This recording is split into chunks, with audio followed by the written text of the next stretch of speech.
जय हिंद। स्वागत है आपका अपने YouTube channel Bhojpuri GS world में। तो आज हम बात करेंगे बाबर की।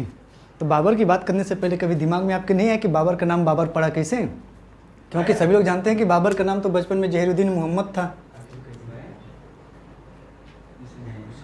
जहीरुद्दीन मोहम्मद भाई, इधर देखो। हाँ, तो जहीरुद्दीन मोहम्मद। तो क्या इसका नाम बाबर किससे पड़ा? जैसे मान लीजिए भारत में अमिताभ बच्चन को तो सभी लोग जानते हैं।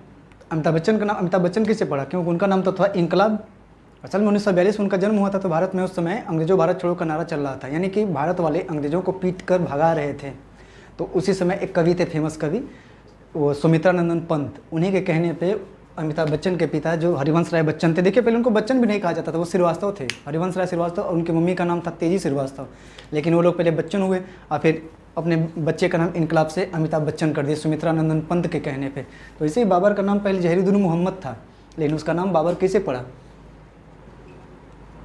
क्योंकि बाबर के जो पिता थे उमर शेख मिर्ज़ा, वो हनफी धर्म के बहुत बड़े अनुयायी थे। और हनफी धर्म में ही एक नक्शबंदी सूफी ख्वाजा उबैदुल्ला अहरार हुआ करते थे। उन्हीं के प्रभाव में आके उमर शेख मिर्ज़ा ने अपने बच्चे का नाम बाबर रख दिया। तो ये तो था बाबर का नाम बाबर कैसे पड़ा। तो शुरू करते हैं आज की क्लास अपने अंदाज में, भोजपुरी वाली में। तो शुरू करें, चलिए। थोड़ा ज़ोर से बोला करो ताकि आवाज़ भी आए। अभी हाँ, नहीं तो अब ना आएगा बाबर के मामा। हाँ चलिए, देखिए जैसे कि आम लोगों में जैसे नहीं होता है कि लड़का के मामा बहुत लड़का के माने ने, लड़का के चाचा बहुत लड़का के माने ने, लेकिन बाबर ऐसा रहल ने, बाबर के लड़का, बाबर के चाचा, बाबर के मामा ओके मार के ओकर जमीनिया हड़पल चाहते रहे लोग। जमीनिया हड़पल मतलब ओकर राज्य। असल में ध्यान रहे बाबर के क्या चीज़ हाँ आएगी। तो बाबर के देख ध्यान रहे, बाबर के दो चाचा थे, तीन चाचा दो मामा थे। चाचा का नाम था अब अहमद शेख मिर्ज़ा, महमूद शेख मिर्ज़ा और उलुग बेग मिर्ज़ा। और मामा का नाम था अहमद खां और महमूद खां। इसमें से सिर्फ यही उलुग बेग मिर्ज़ा थे, वो बाबर का थोड़ा साथ दिया करते थे। असल में जब बाबर 14 साल 11 साल 4 महीने का हुआ,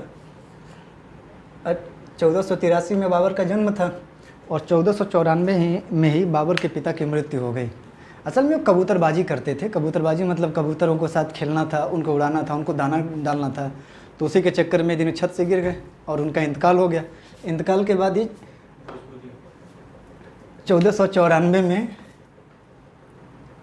बाबर फरगना का शासक बना। असल में ये उज्बेकिस्तान है, देखिए भारत के जस्ट बगल में पाकिस्तान, पाकिस्तान के जस्ट बगल में अफ़गानिस्तान और अफ़गानिस्तान में ये ऊपर वाला हिस्सा है, यही उज्बेकिस्तान है। और यही है फरगना घाटी और ये है समरकंद।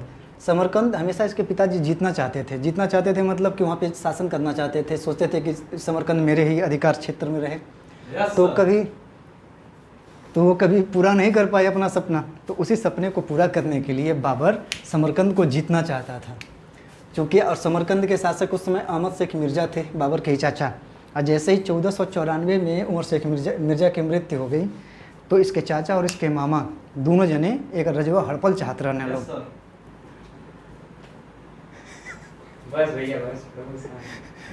राज हड़पना चाहते थे ना उनका। असल में थोड़ा सा भोजपुरी, थोड़ा सा हिंदी में थोड़ा सा कन्फ्यूजन बने थे। कन्फ्यूजन बनने के मतलब सोचा था कि एक ही फ्लो में भोजपुरी आवे, चाहे एक ही फ्लो में हिंदी। खैर भोजपुरी में तो लोग सुन जाओ। हाँ, तो 1494 में जब बाबर के बाबूजी यानी पिताजी मर गए ना, तो जब राजा बनल नहीं कि बनावल गए। असल में एक ठो एहसान दौलत बेगम, नाम याद कर लीजिएगा।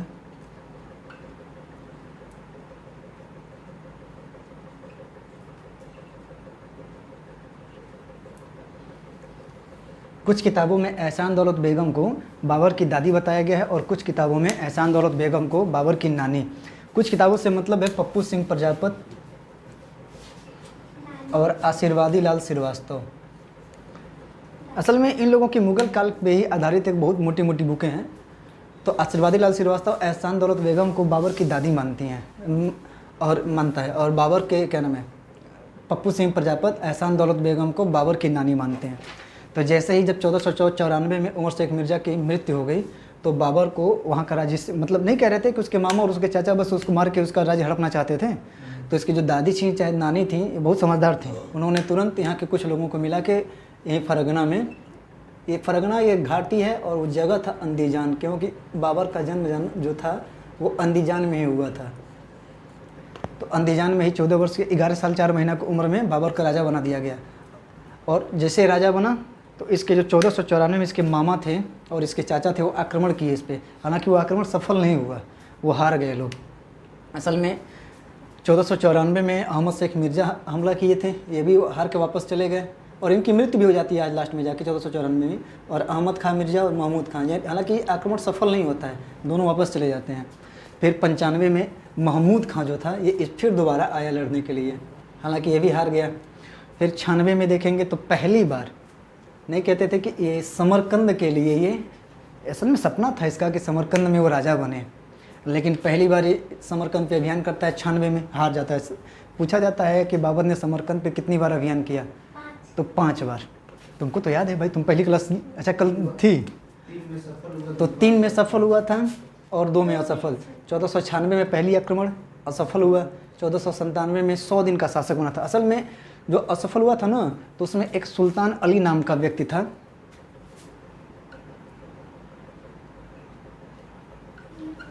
सुल्तान अली। कहल जाला ना कि जब एक बेर कोनो आदमी धोखा दे तो फिर ओकर पर विश्वास नहीं कल जाला, लेकिन बाबर वह गलती कैले ले जा। असल में पहला बार जब 1496 में समरकंद पे जब आक्रमण करे गए ना, तो यही सुल्तान अली के लिया के गए, कहाँ से बहुत विश्वसनीय रही इंसान हो, एक लिया के गए, लेकिन का सुल्तान अली वो जाके ओकर साथे छोड़ दिलस और साथ छोड़ दिलस। बस इन मौके पे अब इनके बोरिया बिस्तर बांधे के पड़ल, वापस चलिए ही नहीं। और जब चलिए ना तो माला हार हो गई, लेकिन फिर दूसरी बार भी इंसान बाबर सुल्तान अली पे विश्वास कर ले गई, और जब सुल्तान अली पे विश्वास कर ले गई और वो इंसान के धोखा दे दिलस। 97 पे जब आक्रमण कैल तो 100 दिन मतलब सफल आक्रमण हो गई, 100 दिन के शासन भी रहल। लेकिन जैसे 1496 में जब ये 97 में जब ये आक्रमण कैलस, जीत गई जैसे, तो हेजा मतलब यहाँ से यहाँ गई लली तो यहाँ तो जीत गई, लेकिन एजा एगो अहमद तंबल नाम के आदमी रहल। ये बाबर के भाई रहना सब दूठो, एक जहांगीर मिर्जा एक नासिर मिर्जा। तो जहांगीर मिर्जा के एजा के राजा बना देला अहमद तंबल। अब यहाँ जाला तो मतलब कुछ समय तो बीमारी भी हो जाला और नया नया शासक तो वहाँ के आदमी के साथ नहीं देना। तो जब यहाँ से फिर यहाँ आवेला तो एजा खुद जन नहीं कहनी है सुल्तान अली, तो एजा से एजा ला अपन राज्य बचावे खातिर सुल्तान अली जन एक कब्जा कर ले एक। बताओ पहली बार ओके अपने युद्ध में लिया गया 96 में, तो जब धोखा दिलस तो 97 में नहीं लेके जाए के चाहिए, 97 में लेके गई, शासक कुछ दिन बनल। लेकिन जैसे जब पता चलल कि भाई अंदीजान में एगो अहमद तंबल नाम के आदमी हमारे छोट भाई के शासक बना दिले बा, तब यहाँ से वापस आयल कि है विद्रोह थोड़ा शांत होत कल जाए। लेकिन जैसे वहाँ से चलल तले यहाँ आई सुल्तान अली यहाँ खुद के शासक बना लेलस। तो 97 भी मतलब 100 दिन तक शासन रहे। 98 में हाँ, ओकरे बाद ये दोनों जगह एक हाथ से निकल गए, तो बारी बारी से कब्जा कल चाहत रहे, लेकिन कौन नहीं पावत रहे। 98 में देखो तो अपने चाचा के साथे जन उलुग बेग मिर्जा ने इनके मदद से समरकंद पर आक्रमण करेला, लेकिन वो हार जाला। तो ध्यान से फिर ओकरे बाद देखा एक आक्रमण असफल, 100 दिन के शासन, उस्मान अली धोखा दे देला। फिर उसके बाद तीसरा आक्रमण असफल हो जाला। फिर चौथा सफल आक्रमण होला 1500 में, तो 8 महीना तक शासन करेला एजा। अब 1500 में जब शासन का नाम हमला करेला तो उसमें बैजा नगर रहेला, तब बैजा नगर यहाँ के शासक रहेला। और जब बैजा नगर जब वहाँ शासक रहेला तो असल में 240 सैनिक के साथ ही बाबर जाला आक्रमण करे खातिर समरकंद पर, मात्र 240 सैनिक के साथ ही। और बाद ही बाबर जीत जाला, 8 महीना शासन भी करेला वजह। लेकिन नहीं कल जाला कि इतना विद्रोह होला सब, जैसे कि आज देखो तो बड़ा नियम कानून बस सबके आपस में चलेला, लेकिन पहले से कोनो नियम कानून नहीं रहना कुल ने। जेकर लगे लाठी बाते कर भैंस बाटे, मतलब जेकर लगे ताकत बा वह सब कुछ हासिल कर सकेला। ओकरे बाद 1500 में फिर एक ठो आक्रमण करेला तो सफल हो जाला। असल में सफल होला कि मतलब ईरान के ठो शासक रहने जौन कि इस्माइल शाह नाम रहेला, उन्हीं के मतलब साथ लेके यहाँ आक्रमण करेला। और उस समय हो जाए ठो सैबानी खां के शासक हो जाला, तब तक सैबानी खां के हरा देला। और यही के कहले पे बाबर जन होला सिया मत अपना लेला, और जन के ओजा के आदमी सुन्नी आई ईरान के शासक से इस्माइल शाह के कहले पे तो सिया मत अपना लेला। और सिया मत अपने के बाद ओजा जितना आदमी रहे, सिया मत अपने के मतलब कि अब सिया जन कप वस्त्र होला उत्र पहिना, वो सबके रीति रिवाज अपनावो। आज सुन्नी गई ना कुलसिया, बस वहाँ का आदमी विद्रोह कर देना सब। तब फिर एक बार 1511 में के सब समरकंद से वापस मार के भगा देना सब। तो पूछल जाला कि समरकंद बाबर कई बार अभियान कैले रहल, 5 बार अभियान कैले रहल। डेट याद कर लिया जाए 96, 97, 98, 1511 में। हालांकि टिक नहीं पाएला, और यही ना नहीं टिकले का मतलब होला कि ओके भारत में एगो अइले के राही मिल जाला। असल में एजे के राजा बन गलत न समरकंद में, तो कभी भारत में अइले नहीं रहत। लेकिन इतना ओके छोटा नहीं पर से एकर कहीं मामा मारत है, कभी ओकर चाचा मारत है, कभी ओकर बगल वाला पड़ोस मारत है कुल ओकर मतलब पूछो ना, यानी कि वो राजा तो भारत में आकर बनेला, पहले को राजा की ज़िंदगी नहीं, ओकरे बाद के ज़िंदगी खाना बदोश की ज़िंदगी जिए पड़ेला इस समय में। कहीं कहीं घूम घूम दूसरे गांव में घूम घूम के रोटी मांगे पड़त रहे के वहाँ। असल में शायद 1503 में रहेला, तो एक तो दिखकाट नाम के गांव रहेला। वही दिखकाट गांव में जब ये घूमे जाला 1503 में, तो दिखकाट गांव में एक ठो मुखिया रहे ना, तो वही मुखिया के 11 वर्ष के एक ठो मम्मी रहेली, मतलब उनके मुखिया के माता। तो वही इनके बाबर को बताई थी कि ऐसा है कि तैमूर एक बार 1398 के आसपास में भारत पर आक्रमण कैले रहे, और उसके बाद काफ़ी जीतल रहे, और वहीं से के भारत पर आक्रमण कैले के एक ठो नहीं कहल जाला जुनून, वहीं से वो बन जाला। लेकिन का क्या ओकर सेना नहीं रहा, देखा तो हे बीच तो खाली अपने आप के एक पहाड़ी इलाका में खोजंद नाम के पहाड़ी रहेला, वो अफगानिस्तान और उज्बेकिस्तान के क्षेत्र में बाटे, वही जब घुमक्कर जियत रहेला। और देखो कुछ समय बाद आके फिर राजा बन जाला। तो अभी तो खाली समरकंद के हई पार्ट खत्म भइल। तो यानी बाबर यानी भारत में अइले से पहले बहुत परेशान रहेला, ओके अपन राज नहीं मिलत रहेला, आ जहाँ राज्य मिलेला वही जा खुद वही के आदमी विद्रोह कई दिन सब। एक जब डेट वाइज जब पढ़ाओ ली ना, तो इतना कर मतलब कहानी कर थी बाटे नहीं कल जाला कि दुखदायी कहानी शुरुआत में। यहाँ तक आके भले ही भारत में आके बहुत आतंक मचावे, आतंक मचावे के मतलब ये उतना कहाँ, असल में भारत के राजो इलाके रहने लोग आपस में एकते नहीं रहना, तो कहाँ लोग घुस पहुँच लेते हैं लोग। हालांकि पिछला वीडियो में बतौले रहनी है कि ये लोग अइले के कारण का रहा है। और उसके बाद असल में इस सब किताब के जानकारी बने को ना ये 6 किताब से मिलेला, 4 किताब यहाँ बा और 2 किताब यहाँ बा। असल में तुजू के बाबरी जब बाबर खुद अपने हाथे लिख ले रहे, तो ओके कहीं कहीं बाबरनामा कहल जाला, इनके आत्मकथा भी कहल जाला बाबरनामा, जेके वाकियात बाबरी भी कहल जाला। यानी एक किताब के 3 नाम बा, तुजू के बाबरी। असल में तुजू के बाबरी ये बाद में कहल गई, बाबरनामा तो तुजू के बाबरी में बाबरनामा अपने नाम से लिखत रहे, बाबरनामा इनके बाद में कहल गई। और वाकियात बाबरी लगभग 16वीं शताब्दी में जहांगीर के शासनकाल में कुल कहल गई। असल में ये सब पोथी इकट्ठा नहीं रहना कुल, यानी ये बाबरनामा के 8 गो अनुवाद भइल बा, अब 4 गो फारसी में भइल बा। तो पहला फारसी में अनुवाद जो कैल उनकर शेख जैन वफाई ख्वाफी नाम रहा, इनकर एक और नाम भी रहा जैनुद्दीन ख्वाजा। असल में इनकर इम्पोर्टेंसी इसलिए बढ़ जाला कि जन 1528 में खानवा के युद्ध भइल रहल, वो खानवा के युद्ध के वर्णन कैले रहना है, ओकर रचना कैले ना फतहनामा नाम से। यानी अगर सवाल बनी कि खानवा के युद्ध के रचना के कैले बाटे या फिर ओके युद्ध के का कहल गई बा, तो ओके फतहनामा कहल गई बा। के लिखले बा वो फतहनामा, तो शेख जैन वफाई ख्वाफी, आकर इनकर एक और नाम रहा जैनुद्दीन ख्वाजा।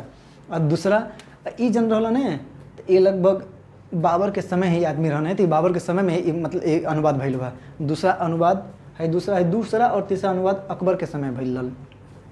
अब्दुल देखा मियाँ पाइंदा हसन गजनवी द्वारा 6-7 वर्षों का शुरुआत में इनकर अनुवाद कैल गया, लेकिन एक बाद उमर गई जाने, तो ओकरे बाद फिर आना मोहम्मद कुली मुगल हिसारी।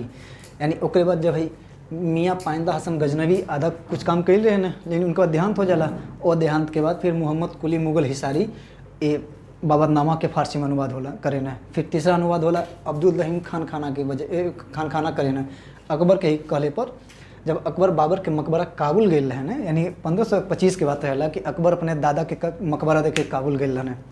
तो ये अकबर के नहीं कहला कि तनी ज़्यादा खुश करे खातिर, प्रभाव डाले खातिर, तो इंसान दिल्ली और आगरा में वो का नाम है अनुवाद के पोथी नहीं देते, ये अब्दुल रहीम खाना चल जाते काबुल बाबर के देवे खातिर कि बाबर के कतनी अकबर के कि अकबर खुश होकर के देखा तो दादा के जीवनी के हम फारसी में अनुवाद कैले बनी ताकि ज़्यादा खुश होके। हालांकि बाबर बहुत खुश है, नाम अकबर बहुत खुश भेल रहे। और चौथा अनुवाद भेल अबू तालिब तुर्बती द्वारा, इस शाहजहाँ के शासनकाल में भेल रहा। और बाद आए वाला 3 ठो इंग्लिश में एक अनुवाद भेल बा। पहला इंग्लिश में अनुवाद कैले जॉन लेडन, हालांकि इस शुरुआत के लिए 1810 में, लेकिन फिर 1811 में इनका जब मृत्यु हो जाला तब फिर यही के पूरा करें विलियम्स अर्स्किन 1826 में। तो अंग्रेजी में पहला अनुवाद पूरा भइल विलियम अर्स्किन द्वारा, लेकिन शुरुआत के कैल हल जॉन लेडन। ये फारसी से इंग्लिश में अनुवाद कैले रहना, जैसे है सब जैसे बाबरनामा रहे। असल में बाबरनामा है ये तुर्की भाषा के एगो चगताई भाषा है, जैसे हमन के हिंदी वाला भाषा बोले नहीं के, लेकिन हमन के जन का नाम है मातृभाषा का है भोजपुरी है, बोले नहीं कि भोजपुरी नहीं, देखो भोजपुरी हम इसमें बोलते बनी। तो वैसे तुर्की में एगो चगताई भाषा रहे। चगताई मतलब जन चंगेज के लड़का रहे ना, ओकर चगता नाम रहे, एगो एगो ओकर लड़का के नाम चगता रहे।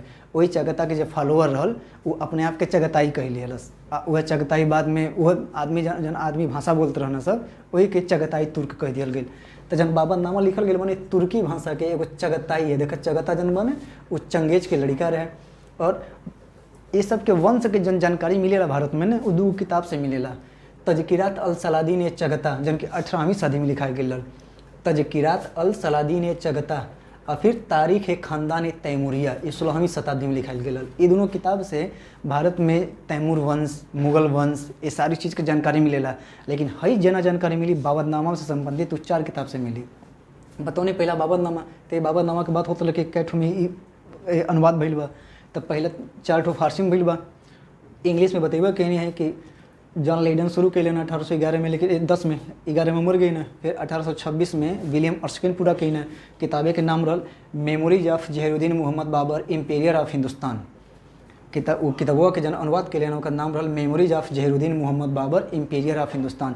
फिर दूसरा जन रहल ना वो मैडम एनिटी सुसन्ना बेबरीज कैले रही। हालांकि इनके मिसेज बेबरीज नाम से ज़्यादा प्रसिद्ध है ये। तो दूसरा जन इंग्लिश का अनुवाद कैले रही वो मैडम एनिटी सुसन्ना बेबरीज। असल में हैदराबाद में एक संग्रहालय बा। वही संग्रहालय में मतलब म्यूजियम, वही म्यूजियम में बाबरनामा के कुछ उस समय के पोथी रखल गई रहल, मतलब जन हस्तलिखित रहल। तो वही हस्तलिखित पोथी से ये मैडम एनिटी सुसन्ना बेबरीज अपन अनुवाद कैले रही। और किताबे के नाम रख ले the Babur nama in English memories of Babur 1905 में पूरा कैले रही। और यही अनुवाद के सबसे एक नहीं कहल जाला व्यवस्थित अनुवाद जन के कहल जाला प्रमाणिक अनुवाद। तो एक के सबसे सर्वश्रेष्ठ अनुवाद मानल जाला। तीसरा जन इंग्लिश में अनुवाद भइल ल्यूकस किंग कैले रहने 1921 में। और एकमात्र जन अनुवाद भइल बाटे बाबरनामा के फ्रांसीसी में भइल बाटे वो पेविट डॉक्टर कोटले कैले रहने 1871 में।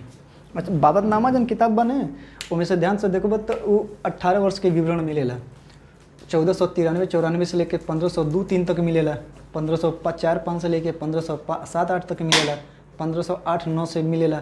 फिर 1519 और 20 में मिलेला। फिर 1525 से लेकर 1528 तक मिलेला। और सितंबर 28 से लेकर सितंबर 29 तक मिलेला। यानी जौन बीच में जानकारी नहीं मिलता वह कुल जानकारी है तीनों किताब से मिले न कुल और है दोनों किताब से।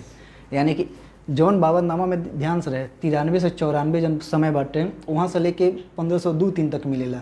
फिर लगभग 2-3 के बाद 3-4 में कुछ जानकारी नहीं मिलेला। फिर 4-5 से मिली 1507-8 तक।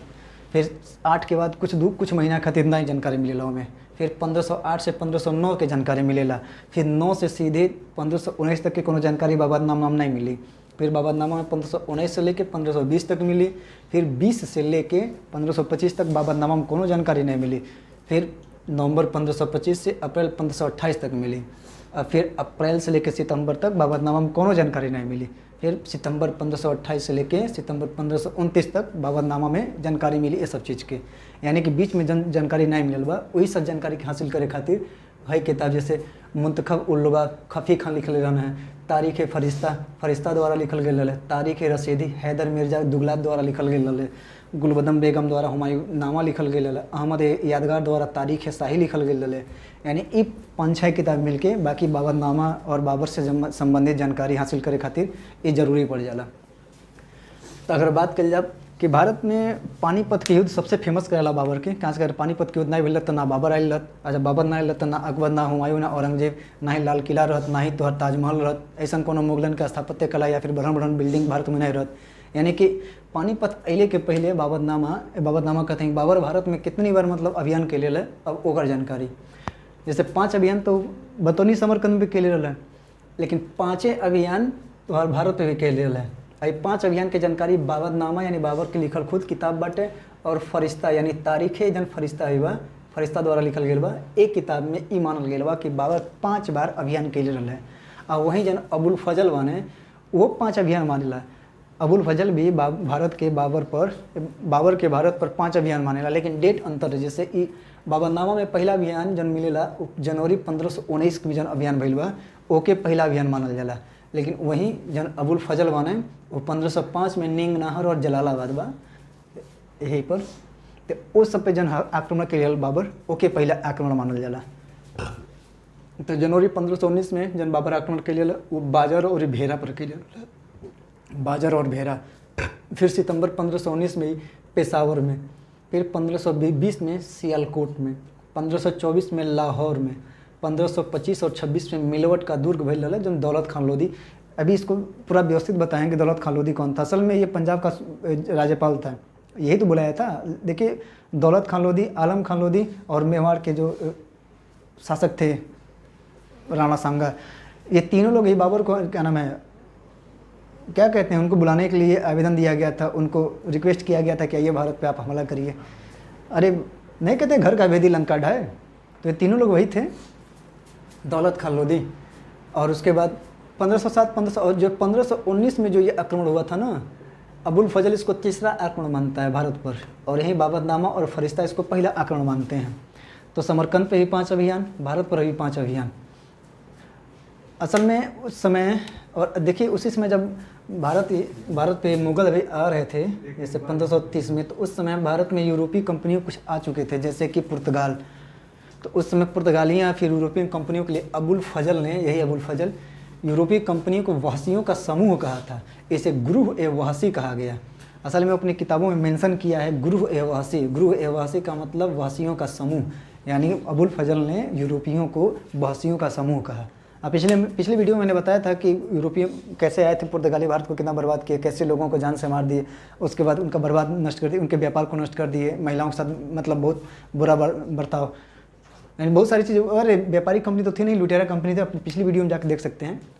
उसके बाद हाँ, मुग़ल को मुग़ल मतलब कैसे कहा गया, ये जानकारी मिलती ही कहाँ से, क्या आखिर मुग़ल को मुग़ल कहा क्यों गया। सबसे पहले 1537-38 में ही एक मुग़ल शब्द का प्रयोग मिलता है। असल में अब्दुल कुद्दुस गंगोही उस समय एक काफ़ी चर्चित व्यक्ति थे, ये अपनी बातचीत में पहली बार मुग़ल शब्द का प्रयोग किए। और ये जो मुग़ल शब्द का प्रयोग था ना, ये बाबर और बाबर के सैनिकों के लिए किया गया था। और दूसरा, उन्हीं के पुत्र थे और उत्तराधिकारी रुकन अल दीन, इन्होंने एक ग्रंथ की रचना की थी लफ़ायत कुद्दुसी। इसी लफ़ायत कुद्दुसी में फिर दोबारा उन्होंने मुग़ल शब्द की मतलब मुग़ल शब्द को एक अपनी किताबों में लिखा। और उस मुग़ल शब्द का मतलब ये था जो कि गुजरात में, जो गुजरात से कुछ सैनिक शहीद हुए थे उनके बारे में था। और हिसार में एक भवन है हरियाणा में, वहाँ पे एक अभिलेख मिला है, उसमें भी गुजरात से ही शहीद जो हुए सैनिक थे उनको मुग़ल कहा गया था। और इसमें लफ़ायत कुद्दुसी में कहीं कहीं मुग़ल के लिए क्या नाम है, बाबर के और बाबर के सैनिकों के लिए भी कहा गया है, और इसके लिए क्या नाम है, गुजरात में जो सैनिक शहीद हुए थे उनके लिए। लेकिन ये कुद्दुसी में ये स्पेशल बाबर के सैनिकों के लिए कहा गया है, और हिसार के जो भवन मिले हैं उसमें जो अभिलेख हैं उनमें स्पेशल ये गुजरात में शहीद हुए सैनिकों के लिए कहा गया है। रॉल, और उसी समय मुग़ल, इसके पहले लोग उन्हें मुग़ल थोड़ी कहते थे। मुग़ल जो शब्द है ना वो फारसी का शब्द है, फारसी का, फारसी। अब फारसी में मंगोलों को ही मुग़ल कहा जाता है, मंगोल को ही मुग़ल कहा जाता है फारसी में, तो वही शब्द आया। तो राल्फ फिंच एक इंग्लैंड के फेमस व्यक्ति थे, इतिहासकार कह सकते थे। उन्होंने आगरा और दिल्ली के राजा के लिए एक शब्द प्रयोग किया था, उसे ग्रेट मोगोर कहा जाता था। फिर एडवर्ड टेरी, उन्होंने मोगोल या फिर ग्रेट मोगोल कहा, मुग़लों के भारत में राजा जो उसमें थे, बाबर के लिए, अकबर के लिए, हुमायूं के लिए।